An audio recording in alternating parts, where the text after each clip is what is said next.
মানে আমি বুঝলাম না একটা মানুষকে এতবার বলার পরেও কিভাবে একটা মানুষের স্বভাব চেঞ্জ না হয়। এই যে এই কাপড় কি ওয়ার্ড্রপে রাখা যায় না? এগুলো কি এভাবে ফেলে রাখতে হবে? আর যে পানির গ্লাস, হ্যাঁ, পানির গ্লাস রাখার জন্য তো সাইড টেবিল আছে, এটা সাইড টেবিলে কেন থাকে না? আর এই যে ভেজা টাওয়াল গোসল করার পর এটা কি নেড়ে দেওয়া যায় না? এটা বিছানায় কেন থাকতে হবে? এইরকম গরু ছাগলের সাথে আমি থাকতে পারবো না। ও আচ্ছা, এখন আপনি আমার সাথে থাকতে পারবেন না, না? কারণ আমি গরু ছাগল।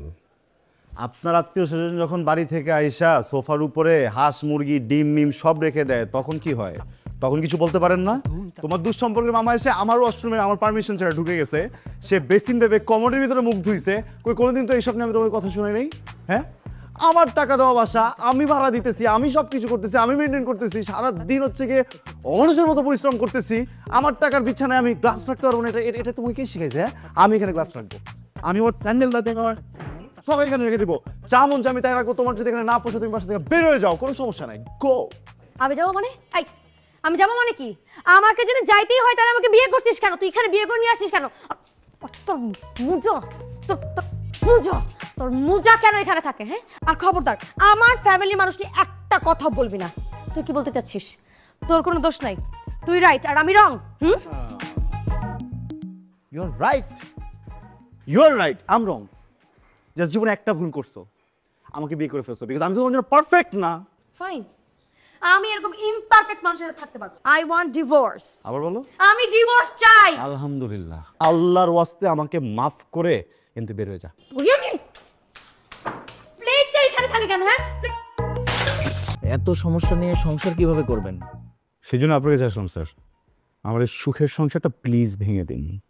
না, সংসার ভাঙার জন্য তো এই শহরে আমার চাইতে ভালো কোনো উকিল নেই। তো আমি বলছিলাম কি, আপনাদের তো ভালোবাসার বিয়ে, আর একটু ভাবলে হতো না? ভাবাভাবি সব শেষ। সুজন স্যার, কম্প্রোমাইজ করে এত গরিব মানুষের সাথে থাকা যায়, কিন্তু এইরকম একটা নোংরা মেন্টালিটির মানুষের সাথে কম্প্রোমাইজ করে আমি থাকতে পারবো না। ও, এখন আমি নোংরা না? এখন আমি নোংরা, স্বাভাবিক। যখন নতুন নতুন বিয়ে হয়েছিল তখন তো আমার এই অঞ্চল ছাড়া ম্যাডামের ঘুমই আসতো না, আমার শরীরে গন্ধ নাকে না গেলে নাকি ওর ঘুম হয় না বলেন, আর এখন আমি নোংরা হয়ে গেছি। দেখুন কি নোংরা প্রাইভেট কথাবার্তা। ও আচ্ছা, মানে উকিলের সামনে নোংরা বলতে তখন ওটা প্রাইভেট থাকে না, হ্যাঁ, তখন ওটা পাবলিক হয়ে যায়, আর এসব কথা বললে এখন খুব প্রাইভেট বুঝতেছে। স্যার, সিম্পল একটা কথা বুঝাই বলি, হ্যাঁ ভালোবাসার বিয়ে ছিল, কিন্তু আমাদের লাভ ম্যারেজ থেকে লাভটা অনেক আগে উড়ে চলে গেছে, এখন শুধু ম্যারেজটা আছে, তো এটাকে আপনি উড়ায় দেন প্লিজ। লাভ থাকবেও না স্যার, আপনার যা যা করতে হয় প্লিজ আপনি করেন, কিন্তু এই নমুনা থেকে বের হওয়ার জন্য যে কোনো একটা ব্যবস্থা প্লিজ আপনি আমাকে করতে দেন প্লিজ। স্যার কি চালু, আপনি দেখলেন কি চালু?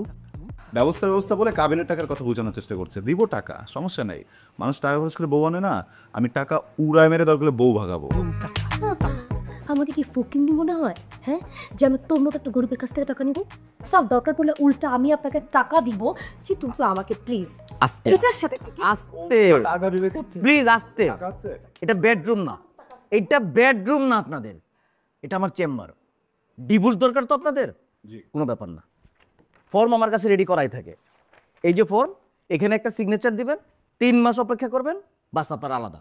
কিসের 3 মাস? 3 দিন ভিতরে ডিভোর্সের ব্যবস্থা করেন। ডিভোর্সের এত শর্টকাট কোনো ওয়ে নাই।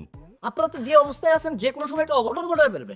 আপনি ঠিক বলছেন, যে কোনো সময় একটা অঘটন আমাকে দিয়ে ঘটে যেতে পারে। আমিও জানি। না, কি করুন, এখানে সই করেন, এখানে সই করেন।